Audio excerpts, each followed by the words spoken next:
Last week, if you was not a part of it, we actually had a challenge last week. And it's always an interesting thing because people are always curious as to, how to make things happen. And I want to give you some of that information so you understand at least kind of what went down, how the challenge happened, and, what happened toward the end, right?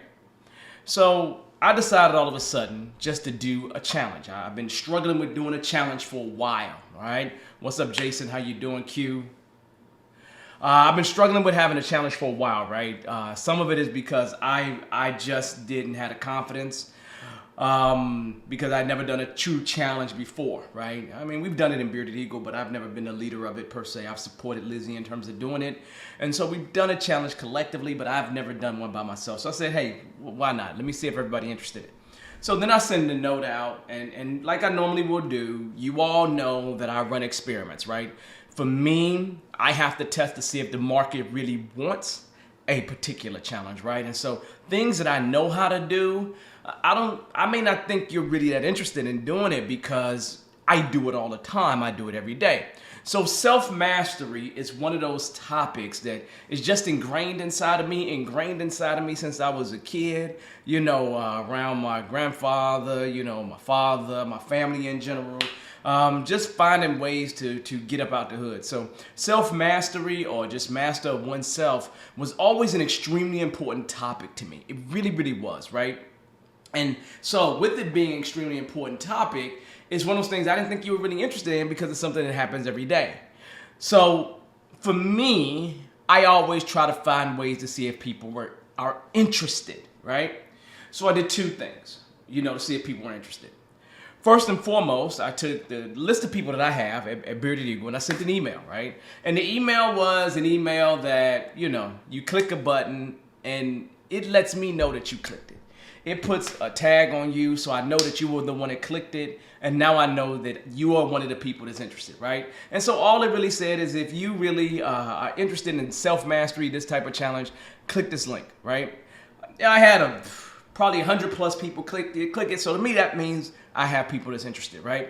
And so then I will pursue at that point building things, right? And so it's so bad that even when you click it, I had one of my fraternity brothers send me a note immediately, like the link doesn't work, right? And I designed it so the link doesn't work because if the link does work, I have to build more stuff. And I know it's not such a good look, but the idea is that people know how I am, right? You know how I am, you know how I work, more than likely. You see that, you've experienced it before with me, right? So Ms. Hancock, how you doing there? So the thing is that we got enough people to click on it. Well, now I'm 2 weeks out. I got to start building the challenge. Really, I think we was 3 weeks out, right? I think it was three, maybe 4 weeks out, right? At least 3, because I know I did 3 things along the way. And so what I did is I said, okay, myself, let me see if people are interested, right? And so then I said to myself, okay, let me take these people and engage them. So I built basically an email campaign, right? So then I can keep those people engaged by sending them a weekly email, and then I create a document or something. Every week I created a document. Hold up, let me see. My camera's doing something that somebody else had a problem with at some point. And then I sent the document every single week, something that had something to do with self-mastery, and I think it was related to habits more than anything else, right? So I sent a gift out every single week, just something digital, just to keep people engaged, keep them interested. But I only reached out to them once a week until about, maybe 5 days before. And then I started sending out emails pretty much every other day. And then down to 3, 2, 1, hit them up at that time, right? Now that challenge started last week on a Monday during the daytime, noon. So that was a great thing, right? So I do it over lunch, even though if I have a class, I just, add an extra 30 minutes to their lunch and boom, something we can do. So that wasn't the only place that I checked though, right? I went ahead and did a couple campaigns, something on Facebook and something on LinkedIn. And, just some ads is really all I really did, right? And I wanted to see if people were interested, even though I knew as well that I was going to have a situation where people probably weren't going to be too turned on by it. because normally people like these long sales pages, right? And so, like, literally, I didn't create a long sales page. I just wanted to see if they was interested in the messages. I just created a video and just threw it up there, right? Nothing spectacular, right? I had about 1,000 people click that message. About 1,000 people click that message, right? Between the two platforms, right? And so I have some interest in this topic. So I know, one, that I can move forward with it, and I'd have some people that will get themselves engaged and actually go ahead and join us, right? And then comes the actual challenge, right? So I got all these data points that's saying go, go, go, go, go. And then I get the additional thing, right? We start day one. We have, 25, 30 people show up day one, right? Day one, at some point during the live, right? And I expect that number to drop off over the week, and it did. And we probably averaged between 10 and 15 people showing up, which is perfectly fine because I never done this before, right? I'm just throwing an experiment out there. I'm trying to see how it works. So every night I'm actually creating content for the very next day. Like, I'm literally the night before creating content for the next day.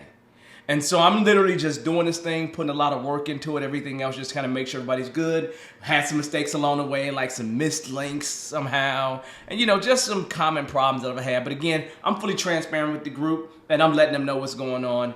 I didn't sell anything. It was completely free. There was nothing heavy about it. And then I got some feedback. Ultimately, I got some feedback. So if you didn't give me your feedback and you're here, please make sure you get some feedback, right?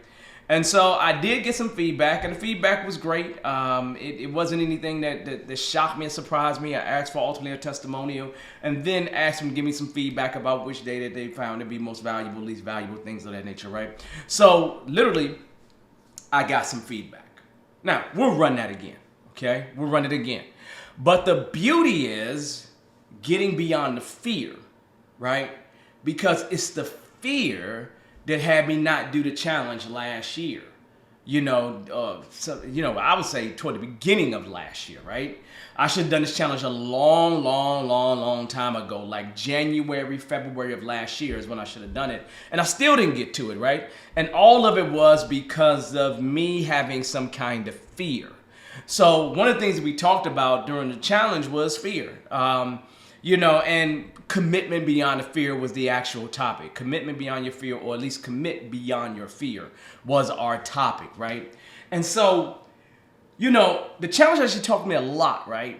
It taught me to take a risk. It taught me to go ahead and, throw it out there. If people aren't interested, they're not interested, right? And then on top of that, for all the people that showed up, that showed up for 81 of those hours, if you're associated with the Scrum Alliance, you get some Scrum education units out of it, right? Because it's professional development and Scrum folks like that, and the time you spend with a certified Scrum trainer, every hour that turns into an SEU. So it's a good place to spend. So just like this right here, you can use this as an hour of continuing education or Scrum education units, right? And so it's really, really important, right? So learning and just really grabbing that fear and finding a way to move forward was a good thing. Not to mention, it was great to see other people in the room that had a similar fear, that had a similar problem, right? And in having a similar problem, it kind of almost gets us together as a group and makes us want to be successful together, right? The regrets I have. I regret that there's no coaching program or mentoring program, because classically when people join programs, they're looking for accountability, they're looking for some type of commitment, really, and they're looking for enhanced opportunity, right? So they're really looking for one of those three things whenever they join a program. And I know that we could have created a program. I didn't know what the price point would be for that, but the idea is that it wasn't time for me to do that work yet, right? It just wasn't time for me to do that work because I want to get the challenge a little tighter, right? I want to make the challenge a little bit better and then make sure I offer something. But then what I'll do is send out something every week to make sure that we remain engaged and have people continue to hold themselves accountable. So realistically, it was an amazing journey to actually have a challenge in the first place, right? To just take a risk, put myself out there and see what people think. If they like it, if they loved it, if they hated it, what they didn't like about it, right? And really the main purpose of me doing it initially to start off with was to get feedback, right? I always find ways to get feedback when I'm doing Scrum, in 1,000,001 ways. So there's no reason why I couldn't find ways to get feedback in terms of this. It's the same thing that we did with the show here, right? So I use a lot of the tricks that I've learned from being a product owner or in a product owner class or in a product management class that I've taken before. And I started using those kind of tricks to actually help me with all this entrepreneurship stuff, right? To help me with building a list, to help me with remaining engaged with that list. So then they'll be interested in, partaking in whatever it is that I bring forth. So hopefully we'll be able to continue with that journey and have more fun with that journey as we move forward, right? So it was just a great time, right? And so when I go back, I'm actually going to see if I can let you all in on some of those comments in just a second, so then at least you have an idea and don't think I'm lying, because I could be just telling fibs here, but I'm not. There's no reason for me to fib. So let me go ahead and pull that up. I'm in two places because, as you know, I run all this stuff. So as we work. But as I jump into it, okay, I gotta switch counts. So let me go ahead and sign in real quick. But yes, it was great. It was super amazing. It was actually beyond my expectations. I was so relieved when it was done though. Because it's the pressure every night, right? Every night I gotta put something together to make sure that, and some people think that it's last minute, but we remained engaged, right? Because I would ask the people that was in the challenge, I asked them questions, right? I asked them questions as we're participating, right? And asked them about their fears or one challenge that they ran into or one obstacle that they needed to face or what was their, big why, right? As I go ahead and jump into all that stuff, I'm like, okay, this is amazing.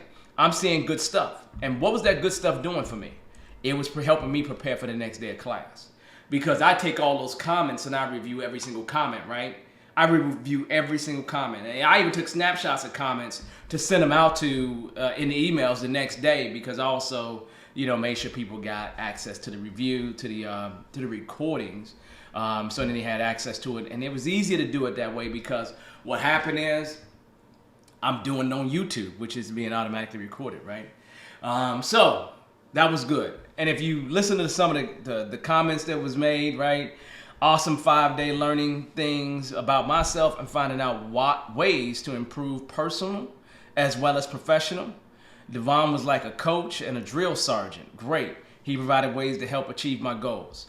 Hearing that kind of stuff is really the ingredients for the next challenge, right? It really is the ingredients for the next challenge, because it helps. I need a little bit of that motivation sometimes, and I know you probably do too, right? Having people that love and care about you and want to be involved and engaged. Another one comment was, the challenge was just what I needed.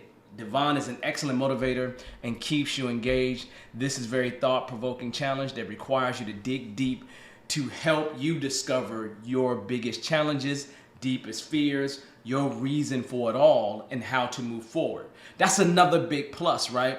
I get embarrassed about the ones that say my name a lot of times, so let me read this last one, and then we'll go ahead and get ready to move on. It lived up to the expectations and then some. It got you to some deep soul searching and guided you toward making better choices going forward. It left you with enough nuggets to build on. Felt like your onion was being peeled layer by layer till you reached a core of understanding. This challenge was worth it, a confidence builder, and a bright light in the tunnel. Great, right? Definitely worth it. It was free, right? So the money that you paid, you got a lot more out of it than what you paid, but really I was worried about people giving me time more than anything else. And so there are a lot of other comments here, which is, a good thing. But it was really, really good. And to see what people like, see what they didn't like. I know what I like.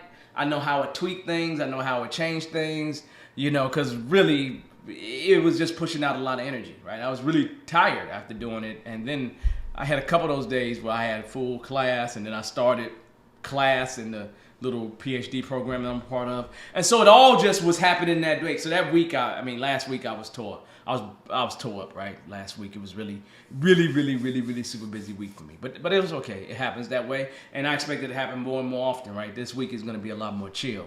So literally, good challenge. Good challenge. It was an excellent challenge. That challenge was so good, I'm going to do that challenge again probably in April. But I wanted you all to have an idea of what I did to move from one place to another.